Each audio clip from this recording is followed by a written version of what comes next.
Olá pessoal, um bom dia para todo mundo. O Jackson Abrão Entrevista tem o prazer de receber hoje Marconi Perillo, que já foi deputado estadual, deputado federal, senador, 4 vezes governador e agora eleito presidente nacional do PSDB. Seja muito bem-vindo. Bom dia, Jackson. Bom dia a todos os telespectadores e internautas. Sempre um prazer estar aqui com você. Obrigado. Como foi construída a sua eleição para a presidência nacional do PSDB? Essa construção se deu ao longo de anos. Eu já vou completar 29 anos filiado ao PSDB. Exerci 6 mandatos pelo PSDB. Então era natural que mais dia menos dia o meu nome acabasse convergindo todas as correntes, todas as lideranças que o PSDB tem no Brasil e que são fortes. Nós temos deputados federais, senadores, 3 governadores jovens, Pernambuco, Rio Grande do Sul e Mato Grosso do Sul. Temos muitos ex-governadores, governadores que fizeram muito pelos seus estados. Temos o Fernando Henrique, que é uma legenda nossa. Ele ainda dá peso ao partido? Dá peso, sim. Eu falei com ele, ele ficou muito feliz com essa possibilidade, à época, né, de que eu viesse a me tornar presidente. Mas ele é uma referência para nós todos. Foi um grande presidente do Brasil, uma pessoa corretíssima. Sobre ele nunca pesou qualquer tipo de dúvida em relação à ética, em relação à condução dele no governo e na política. E o FHC foi fundamental para que o Brasil virasse a página da inflação e fizesse mudanças importantes. Então ele é sempre uma pessoa muito requisitada por todos nós. E acabou que haviam outras pessoas que pretendiam, o meu nome acabou se transformando no consenso e a minha eleição acabou se dando por homologação, foi por unanimidade. Em entrevista recente ao Popular, o senhor disse que pensava em postular a presidência nacional do PSDB em 2025. Como aconteceu a antecipação? Exatamente por isso. O meu nome convergiu, todas as forças do PSDB, a gente tem lideranças muito fortes ainda, né? Pelo menos uns 15 estados brasileiros, o PSDB é bastante atuante. Tem uma importância histórica, o PSDB deixou um legado, não só no governo brasileiro, mas também em muitos estados, em pelo menos mais de 15 estados, onde o PSDB governou estados ou capitais. E como o meu nome foi aquele que foi mais leve para juntar todas as correntes, foi natural. E eu, que não queria aceitar agora, por conta do meu trabalho, das muitas atividades que eu tenho, acabei me colocando à disposição para ajudar o partido nesse momento em que ele precisa se reerguer, precisa se reconectar com a sociedade brasileira. Vai dar para conciliar o seu trabalho na Companhia Siderúrgica Nacional e a presidência nacional do PSDB? O PSDB não tem remuneração e nem eu aceitaria também. Então, uma pessoa que vai se dedicar a comandar um partido precisa trabalhar. Então, não há óbice, tanto do ponto de vista legal, quanto do ponto de vista ético, em continuar trabalhando. Eu não tenho função executiva, eu trabalho como consultor, não só dessa companhia, da CSN, mas também de outras empresas, e vou continuar fazendo o meu trabalho, afinal de contas, eu preciso trabalhar, tenho que sustentar minha família e também custear as despesas do dia a dia da política. O PSDB foi protagonista da política brasileira durante muitos anos. O que aconteceu com o partido? Bom, primeiro eu acho que mais recentemente o Instituto das Prévias foi muito ruim, porque nós acabamos dividindo o partido naquelas eleições do final de 2021. O partido inteiro se mobilizou entre o Eduardo Leite e o João Dória. O João Dória depois acabou renunciando à candidatura, segundo ele, por conta de pressões que ele sofreu. E eu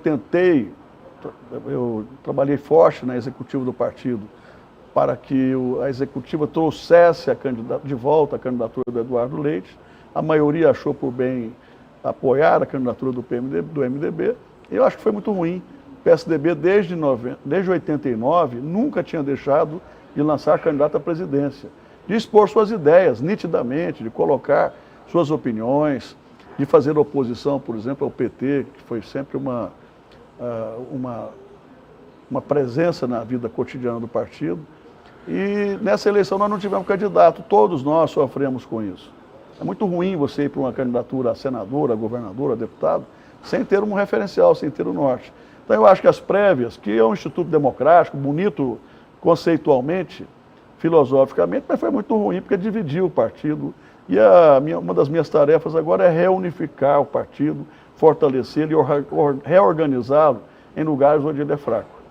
Na entrevista recente ao Popular, Marconi Perillo deu a seguinte frase: o PSDB se afastou do povo. É uma realidade? É uma realidade, sim. À medida que você não tem candidatura presidencial, você deixa de se conectar com a população, com os eleitores mais pobres. O PSDB se caracterizou ao longo do tempo como um partido com alta sensibilidade social. Fomos nós do PSDB que criou os primeiros programas de transferência de renda, de auxílio aos pobres, como Bolsa Escola, Renda Cidadã, Banco do Povo, o programa de medicamentos genéricos que barateou o custo do medicamento para o pobre. Fomos nós que acabamos com o maior imposto que um povo pode ter nas costas, pesando nas costas, que é a inflação. Foi o PSDB que cuidou dos pobres ao longo do tempo. Mas fomos nós também que colocamos o dedo na ferida de questões que eram tabus à época. Privatizações, desestatizações. Quer dizer, sem o PSDB no governo, nós não teríamos hoje um telefone celular na mão de cada brasileiro. Foi com a privatização das teles, da Telebrás, das outras teles, que a gente democratizou o acesso à informação e à comunicação no Brasil. Então, esse partido que tem tanto legado, o legado da Lei de Responsabilidade Fiscal e tantos outros, jamais poderia ter deixado de ter candidato, e à medida em que se preocupou com outros interesses, candidaturas ao parlamento, acabou efetivamente se afastando do grande debate que importa ao povo. E também o PSDB acabou perdendo esse elo, essa ligação, à medida em que permitiu, em não tendo candidato, que houvesse uma polarização de extremos. Isso rachou o partido. Rachou o partido também. Essa radicalização de um extremo com o outro não deixou de atrapalhar muito o partido também. E, na minha opinião, faltou força, faltou um compromisso com a nação, faltou um projeto, um programa que pudesse convencer e sensibilizar as pessoas.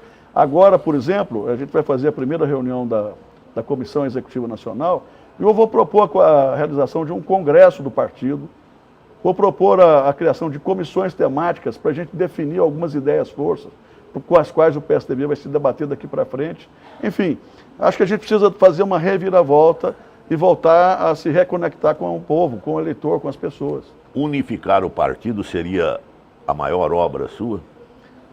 Talvez uma das boas obras, das importantes obras, mas, na minha opinião, a grande obra será escrever uma nova carta à nação, ao Brasil, com compromissos bastante nítidos em relação ao que o PSDB pensa daqui para frente, fazer um congresso onde todos esses temas sejam debatidos, deliberados, e depois a gente possa defendê-los. Aécio Neves foi decisivo para a sua eleição? Ele foi muito importante, como outros líderes também foram. Eu acabei tendo o apoio dele como ex-governador, ex-presidente do partido, e dos outros presidentes do partido, são 10 ex-presidentes. Eu tive o apoio dos 3 governadores que são do partido, tive o apoio dos prefeitos de capitais, tive o apoio de vários ex-governadores, como o Azambuja, que agora é o tesoureiro-geral do partido, foi 2 vezes governador de Mato Grosso do Sul, tive o apoio do Beto Richa, que foi 2 vezes governador do Paraná, tive o apoio do Tasso Gereissati, tive o apoio de todos os líderes do PSDB. A minha eleição acabou se dando por aclamação. Isso significa que as lideranças fortes do partido, todas estavam na mesma direção. Não tinha rota de colisão com ninguém? No começo havia uma tentativa de se lançar duas chapas para o diretório. E aí nos juntamos ao final e fizemos uma chapa só e depois nos sentamos, somos adultos e definimos uma executiva consensual. A revista Veja publicou esta semana que o deputado Aécio Neves manda e desmanda no PSDB. É correta essa? Ele tem muita força, afinal de contas quase foi presidente da República, foi presidente do partido, mas ele não é nem da executiva nacional, ele participa da executiva como presidente do ITV, que é um instituto forte no partido, sobretudo no que diz respeito a ideias, a discussão com segmentos intelectualizados, com as forças que vão nos ajudar no programa, nesse novo programa do partido. Ele tem uma força muito expressiva, ele foi um grande governador de Minas Gerais, mas no PSDB ninguém manda, Jackson. Nem eu mando, nem os ex-presidentes mandam, nem o Fernando Henrique manda. O PSDB não tem dono. Haja vista que a cada 2 anos a gente renova o comando do PSDB. O PSDB é o único partido brasileiro que tem renovação periódica. Nós temos 10 ex-presidentes do PSDB vivos que estão no partido. Porque chegou 2 anos, passa para outro. Como é que um partido que... Tem partido aí que o presidente já está há 20 anos, há 30 anos. Esse sim, tem dono. O PSDB não tem dono. Ninguém é dono do PSDB. O PSDB é um partido democrático e é um partido onde a executiva delibera, o diretório delibera, seus filiados deliberam. No momento mais forte do PSDB, dizia-se que ele poderia ser definido como um partido liberal de esquerda. O PSDB se definiu no seu primeiro congresso como um partido social-democrata, um partido que interveio nas reforma de previdência, trabalhista, administrativa, sempre apoiou reformas estruturantes que pudessem modernizar, melhorar a gestão, enxugar gastos. O grande mal do Brasil é o gasto público que é mal conduzido, que é mal feito. Eu sempre brinco que cortar gasto público é como cortar a unha. Você tem que cortar permanentemente para que o país não vá para a bancarrota, como acontece com a Argentina hoje. O novo governo da Argentina já cortou metade dos ministérios. O Brasil tem 40 ministérios ainda. Está errado. Então, o PSDB se preocupou ao longo do tempo com a lei de responsabilidade fiscal para colocar um freio na gastança. O PSDB se preocupou com as privatizações para que o brasileiro pudesse ter acesso a bens de consumo importantes, como, por exemplo, o telefone. Se preocupou em regulamentar a economia brasileira, se preocupou em privatizar empresas que eram cabides de emprego tempos antes, paniguados de políticos. O PSDB se preocupou em privatizar. O PSDB se preocupou com políticas sociais. O Plano Real foi a maior política social do Brasil, que o Brasil já viu até hoje. As políticas de transferência de renda que acabaram virando depois o Bolsa Família e muitas outras. Então, nessa área social, o PSDB se preocupou com a educação. Aqui em Goiás nós fomos primeiro lugar no IDEB. No Brasil, o Paulo Renato criou o Fundef. Na área da saúde, nós criamos os medicamentos genéricos e o Programa de Saúde da Família. Então, são políticas que foram definitivas para que o Brasil chegasse ao ponto em que chegou hoje. E ainda temos muitas mazelas, exatamente porque a gente precisa de nitidez em relação a políticas públicas que possam realmente recolocar o Brasil nos eixos. O governador do Rio Grande do Sul, Eduardo Leite, chegou a ser cogitado antes da eleição para ser o candidato do PSDB.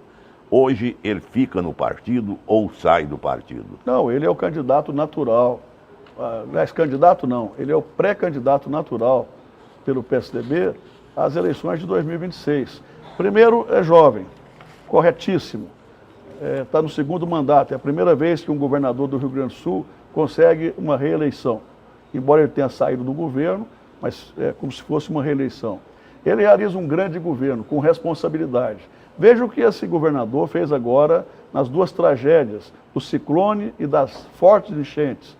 Ele não tirou o pé dos lugares, das cidades que precisavam do apoio, do amparo do governador do estado. Ele fez reformas estruturantes radicais para poder tirar o Rio Grande do Sul das dificuldades financeiras que ele sempre vivenciou por conta do déficit previdenciário e por conta do déficit fiscal. Então, é uma pessoa com 30 e poucos anos, 38, 39 anos, que já está preparado, é jovem, mas tem experiência para enfrentar os desafios do Brasil. E é um cara moderno, antenado com o que há de mais moderno no mundo, bem relacionado, bem articulado. Então, o PSDB, felizmente, tem hoje já um excelente pré-candidato e vai depender muito dele, das circunstâncias da época, para que a gente possa finalmente lançá-lo candidato e apresentá-lo de uma forma definitiva ao Brasil e ao povo brasileiro, ao eleitor brasileiro. Li ontem e vou falar agora. Rubens Menin, empresário dos mais influentes do país, fundador do grupo MRV, diz que os extremos ideológicos não levam a lugar algum e que o único caminho possível para o país é o centro. E acrescenta, chega de polarização. Eu acho que chega de falta de opção também, Jacques. Ele está certo. Os extremismos sempre levaram o mundo às guerras. Por falta de sensatez, de sensibilidade, de equilíbrio. As guerras se dão quando os extremos se radicalizam. E isso é péssimo para a humanidade, isso é péssimo para a civilização. Ele diz também... A gente precisa ter, no mundo e no Brasil especialmente, a força do equilíbrio que junte um lado, que junte o outro, e que traga como resultante o bem comum, a resolução dos problemas que são fundamentais para a vida do pobre. O que mais que ele disse, você estava dizendo? Ele fala o seguinte, deixa eu só lembrar aqui, é que os barulhentos é que fazem os extremos. E as redes sociais foram fundamentais para que isso ocorresse. Hoje, pessoas que às vezes não entendem do que estão falando, dão opiniões duras sobre temas que são vitais para a sociedade.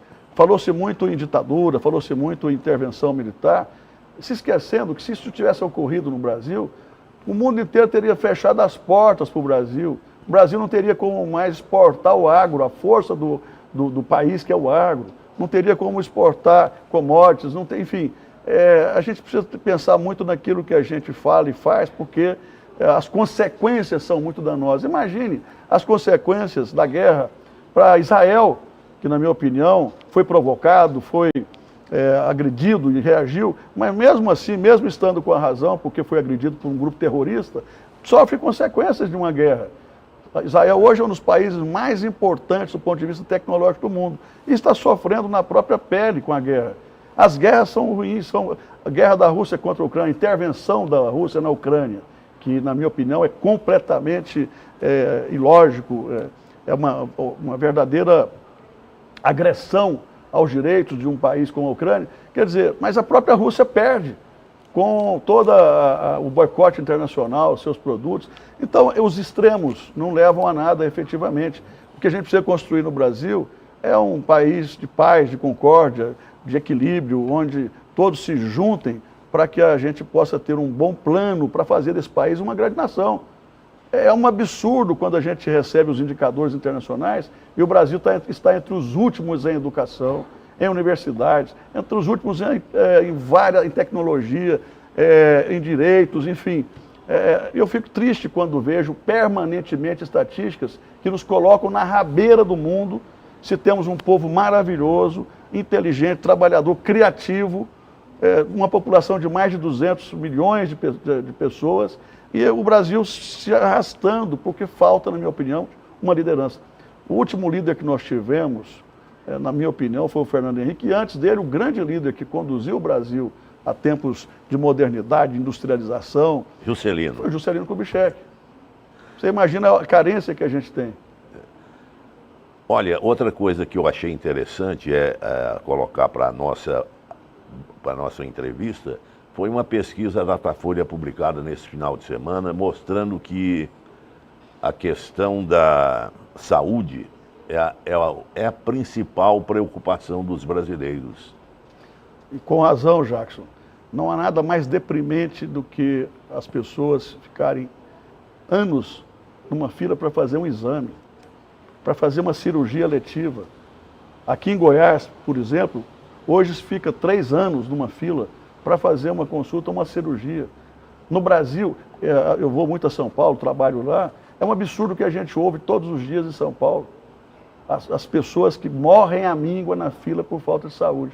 Eu tive uma preocupação muito grande quando fui governador em construir equipamentos de saúde da melhor qualidade.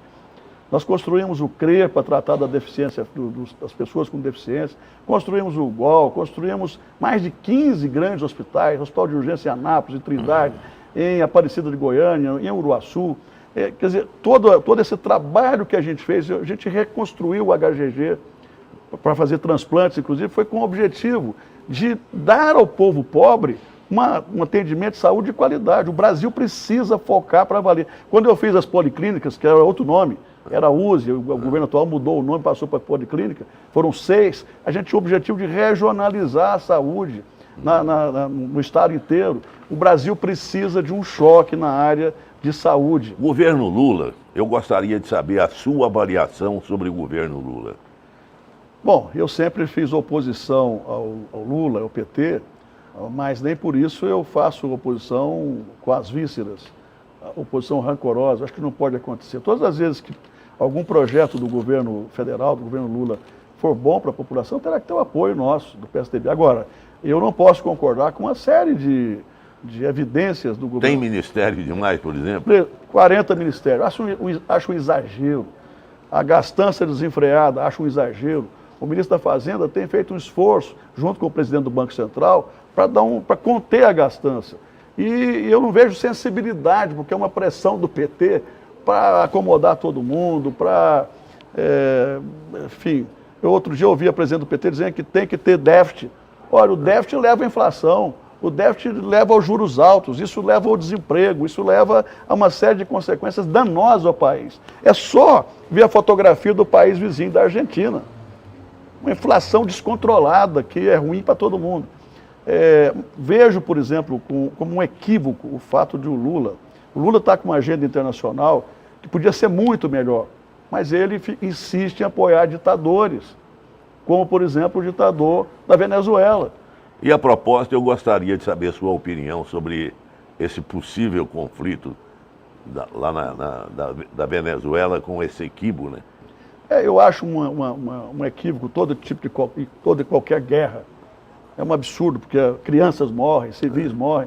Mas essa tentativa de invasão, de guerra contra a Guiana, na minha opinião, o maior embuste que se podia pensar na vida. Uma guerra na América do Sul, proposta por um ditador que quer tentar recuperar sua popularidade no país, sob o argumento de que vai defender a soberania do país, vai invadir um país pequeno como a Guiana. Por quê? Porque nessa parte da Guiana produz petróleo, pode-se produzir petróleo, riqueza. É um absurdo. Um ditador como Maduro tinha que ser combatido pelo governo brasileiro. O PSDB hoje está soltando uma nota combatendo essa tentativa de invasão da Guiana, combatendo a ditadura da Venezuela. E eu acho que esse é um equívoco do governo brasileiro. Ficar apoiando, paparicando ditaduras, não dá. Uma coisa é interesse comercial, isso tem que ser feito pela diplomacia. Outra coisa é apoiar ditaduras. É um erro grande. Existem outros erros, mas nessa entrevista não dá para ficar falando aqui de tanto erro. Vamos voltar para Goiás. A bancada goiana está alinhada ao Palácio do Planalto em votações no Congresso Nacional. Dos 17 deputados federais por Goiás, 14 têm índice de governismo de pelo menos 50%. Será que os políticos perderam a independência?